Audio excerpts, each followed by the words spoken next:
अस्सलाम वालेकुम नाजरीन, इस एपिसोड का आगाज जंगल से होता है जहां से तुर्गत अपने सिपाहियों के हमरा जा रहा होता है।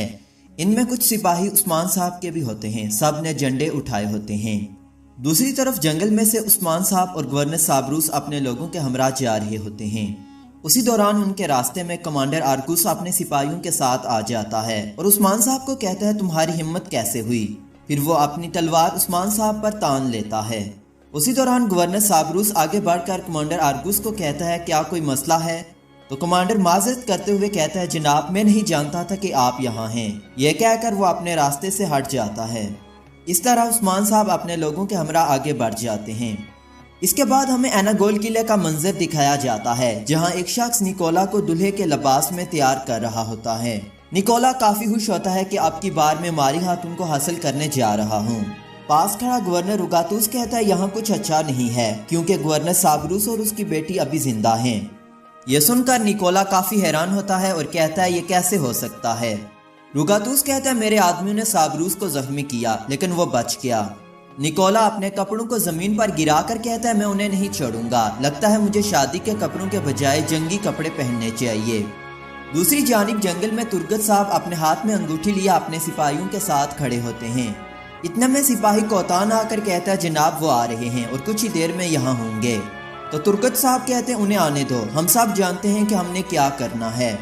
दूसरी तरफ किले में दिखाया जाता है कि निकोला अपने जंगी कपड़े पहनकर तैयार हो जाता है और रुगातूस को कहता है मैं कोई बेवकूफ नहीं हूँ जो मोहब्बत की खातिर शादी कर रहा हूँ, मेरा वाहिद मकसद ताकत हासिल करना है। आखिर में वो कहता है मुझे इस मायदे से छुटकारा हासिल करना होगा। रुगातूस भी उसकी सारी बातें सुनने के बाद कुछ सोचने लग जाता है। दूसरी तरफ जंगल में उस्मान साहब गवर्नर के हमरा जा रहे होते हैं। थोड़ी दूर जाने के बाद ये सब रुक जाते हैं। उस्मान साहब गवर्नर साबरूस को कहते हैं हमारा साथ यहाँ तक था, आप बाकी रास्ते से अकेले जाएंगे।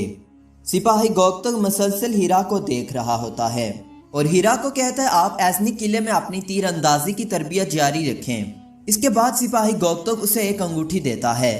हीरा अंगूठी लेकर कहती है जनाब आप बहुत रहम दिल हैं, उम्मीद है हम दोबारा मिलेंगे। इधर उस्मान साहब गवर्नर को कहते हैं रास्ते में मुहतात रहिएगा, कारवां आपसे पहले एजनिक में होगा। इसके बाद उस्मान साहब उन्हें रवाना कर देते हैं। उनके जाते उस्मान अपने सिपाहियों से कहता है हमने गवर्नर की अच्छी तरह मेजबानी की, अब हम अपने मकसद तक पहुंच चुके हैं, अब बारूदी सुरंगों को फतह करने का वक्त आ गया है। दूसरी तरफ दिखाया जाता है कि जारकताई दूसरे सिपाहियों के साथ लोहे की कान में काम कर रहा होता है। काफी ज्यादा मुशक्कत से यह पत्थरों को तोड़ रहा होता है। इधर जंगल में जहां से कोसस अपने लोगों के हमरा मारी को लेकर जा रहा होता है, उनके इस्तकबाल में निकोला अपने सिपाहियों के साथ खड़ा होता है। उसी दौरान बग्गी को रोक दिया जाता है। इसके बाद कोसस बग्गी का दरवाजा खोलकर मारी हातून को बाहर निकालता है और मारी हातून को कहता है आज तुम खुश हो जाओ क्योंकि आज तुम अजीम गवर्नर की बीवी बनने जा रही हो। जैसे ही कोसस मारी हातून को निकोला के पास लेकर जाता है उसी दौरान एक जानिब से तीरों की बौछार होने लगती है और कुछ सलेबियों को वहां अपना शिकार बना लेते हैं। सब अपनी अपनी ढहालू को संभाल कर छुप जाते हैं। मैरी हातून खुश हो जाती है, हो सकता है कि तुर्गत साहब आगे। इतने में एक तरफ से तुर्गत साहब अपने साथियों के साथ आ जाते हैं। अपने तीर अंदाजों को रोककर अगले ही लम्हे ये कोसस और उसके सिपाहियों के पास आ जाते हैं और कहते हैं आज मैं जाने नहीं लूंगा कोसस, अगर मैं आपकी जगह होता तो मैं दूसरा कदम न उठाता बल्कि वहीं पर रुक जाता। निकोला भी ढहालू से छुपकर तुर्गत को ललकार रहा होता है। इधर से मारी हातून भी अपना हाथ छोड़कर कोसस को कहती है मैं जा रही हूँ, मैंने तुम्हें कहा था मुझे मजबूर ना करो, मैं इस कमीने से शादी नहीं कर सकती। कोसस गुस्से में अपनी तलवार निकाल कर कहता है मैं तुम्हें जाने नहीं दूंगा। तो मारी हातून वही तलवार अपनी गर्दन पर रख देती है और कहती है तो फिर मुझे मार दो। कोसस मजबूर होकर मारी हातून को छोड़ देता है। मारी हातून अपनी अंगूठी जमीन पर गिरा कर कहती है शादी का ये खेल खत्म हुआ। आखिर में तुर्गत साहब मारी हातून और सिपाहियों को लेकर एक जानिब चले जाते हैं। निकोला और कोसस भी अपने सिपाहियों के साथ उनके ताक़ब में निकल पड़ते हैं। दूसरी तरफ उस्मान साहब सुरंगों के पास गात लगाए होते हैं और सिपाही बोरान को कहते हैं तुम सिपाहियों के साथ दरमियान से अंदर जाओगे और अंदर वालों के साथ मिल जाओगे। और सिपाही गोप्त को कहते हैं यह बगावत का वक्त है लेकिन हमारा एक भी सिपाही शहीद नहीं होना चाहिए। इधर जंगल में निकोला और कोसस खोजी कुत्ते की मदद से तुर्गत और मारी को तलाश कर रहे होते हैं। कुछ ही देर में तुर्गत और उसके सिपाहियों के पास पहुंच जाते हैं।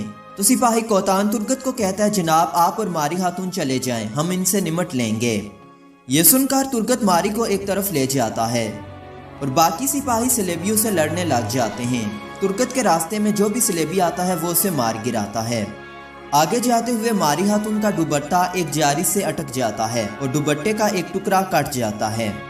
जैसे ही आगे जाते हैं कुछ सलेबी आ जाते हैं। तुर्गत साहब अकेले उनसे लड़ते हैं और उन्हें मार गिराते हैं। दूसरी तरफ एक सलेबी सिपाही कपड़े का वही टुकड़ा कोशिश को दिखाता है जो मारी खातून का होता है। यह खोजी कुत्ते और कपड़े के टुकड़े की मदद से उनको तलाश करने लग जाते हैं। इधर तुर्गत साहब सलेबियों पर वार कर रहे होते हैं। हर एक को यह अपनी तलवार से काटते हैं। साथ ही एक जानिब से सलेबी सिपाही मौका देखकर तुर्गत पर अपनी तलवार से वार करने की कोशिश करता है। इतने में मारी खातून एक तीर की मदद से उसे मार गिराती है। दूसरी तरफ सुरंगू के करीब उस्मान साहब अपने सिपाहियों के साथ अचानक से सलेबियों पर हमला बोल देते हैं। उस्मान साहब और उनके सिपाही पूरी कुव्वत से ये तलवारें चलाकर सलेबियों को मार गिराते हैं। कुछ सलेबियों को मारने के बाद सिपाही बोरान कुछ सिपाहियों के साथ सुरंग में दाखिल हो जाता है। सुरंग के अंदर जारकताए और सिपाही गेंजे समझ जाते हैं कि सिपाही आगे हैं। अगले ही लम्हे ये पत्थर तोड़ने वाले हथौड़े से पास खड़े सलेबियों पर वार करने लग जाते हैं और उन्हें मार गिराते हैं। जंगल में तुर्गत साहब सलेबियों को मारने के बाद आखिरकार जमीन में छुप जाते हैं। इतने में दुश्मन भी खोजी कुत्ते के हमरा पहुंच जाता है। ढक्कन के पास पहुंचकर निकोला ढक्कन को खोलने की पूरी कोशिश करता है, मगर तुर्गत साहब ने इसे अंदर से मजबूती से पकड़ा होता है। काफी कोशिश के बाद निकोला अपने हंजर का वार करता है ताकि ये तुर्गत साहब को मार सके। काफी हिम्मत करके निकोला वो ढक्कन खोलने में कामयाब हो जाता है और तुर्गत को कहता है, मारी खातून मेरी है, ये सिर्फ और सिर्फ मेरी है। दूसरी जानिब सुरंगू के पास उस्मान साहब और उनके सिपाहियों की जंग जारी होती है। ये सब बड़ी बहादुरी से उनका मुकाबला करते हैं। ये जंग काफी देर तक जारी रहती है। आखिरकार उस्मान साहब के सिपाही उन्हें मार गिराते हैं। पास ही झाड़ियों में बैठे रुकातूस और जोलिया ये देख रहे होते हैं। उस्मान साहब और उनके सिपाही कान पर अपना परचम लहराते हैं। उस्मान साहब कहते हैं, चलो हम सुरंग में अपने बाकी बहादुरों के पास चलते हैं। जोलिया ये बात सुन लेती है और रुगातूस को कहती है, इनके पास सुरंग में भी आदमी हैं, अब हमारा यहाँ बैठकर देखने का कोई फायदा नहीं। रुगातूस कहता है, असल फतह तो हमारी हुई। इसके बाद फ्लैशबैक सीन दिखाया जाता है जब कमांडर आर्गूस ने निकोला और रुगातूस को कहा था कि उस्मान खान पर हमला करने जा रहा है। निकोला ने रुगातूस को कहा, मैं उस्मान को एक जबरदस्त सरप्राइज दूंगा। जब वो कान में दाखिल होगा तो वो जहन्नम में बदल जाएगा, क्योंकि मैं शादी में मसरूफ हूँ। इस सारे निजाम को तुम संभालोगे। रुगातूस कहता है, उस्मान कभी नहीं निकलेगा। फ्लैशबैक सीन खत्म होता है। जोलिया कहती है, इसका मतलब है कि ये सुरंगें बारूद से भरी हुई हैं। ये सुनकर दोनों बहुत खुश होते हैं। जैसे ही उस्मान अपने कुछ सिपाहियों के साथ सुरंग की जानिब बढ़ते हैं, मगर थोड़ी ही दूर जाकर ये रुक जाते हैं और अपने सिपाहियों से कहते हैं, कुछ तो गड़बड़ है, अल्लाह हमारी हिफाजत फरमाए। फिर अपने सिपाहियों को सुरंग में जाने से रोक देते हैं। उसी दौरान एक जोरदार धमाका होता है। ये सब के सब जमीन पर गिर जाते हैं। सबका बुरा हाल होता है। उस्मान साहब के काफी सिपाही शहीद हो जाते हैं और उस्मान साहब जख्मी होते हैं। इधर का कबीला दिखाया जाता है जहां हैमे में दाऊद साहब अब्दाल साहब को कहते हैं, जब उस्मान बारूदी सुरंगों पर कब्जा करेंगे तो मैं बेहतरीन तोप के गोले बनाऊंगा। मंजनीकू के जरिए हम पूरे किले को जमीन बोस करेंगे और नक्शे पर बात करते हैं। अब्दाल साहब बुलंद आवाज में कहते हैं, कपड़े का ये टुकड़ा हमारे लिए बहुत छोटा होगा, पूरी दुनिया हमारे लिए बहुत छोटी होगी, हमारे लिए सब वतन है। उसी दौरान अब्दाल साहब के दिल में एक दर्द जाग जाता है और ये कहते हैं, मेरे सीने में आग लग गई है। दाऊद साहब उन्हें थाम लेते हैं। एक अजीब मंजर बन जाता है। दूसरी तरफ जंगल में उस्मान साहब और उनके सिपाहियों को काफी देर के बाद होश आ जाता है। सब बड़ी हिम्मत करके ये सुरंग की जानिब बढ़ते हैं जो मुकम्मल तौर पर तबाह होती है। उस्मान साहब अपने बाकी सिपाहियों को लेकर काफी परेशान होते हैं जो सुरंग के अंदर गए होते हैं। उस्मान साहब के कुछ सिपाही यहाँ शहीद हो जाते हैं। नाज़रीन, यहाँ पर यह एपिसोड खत्म हो जाती है। अगर आपको हमारी वीडियो अच्छी लगी, वीडियो को लाइक कर दें, चैनल को सब्सक्राइब और कमेंट बॉक्स में अपनी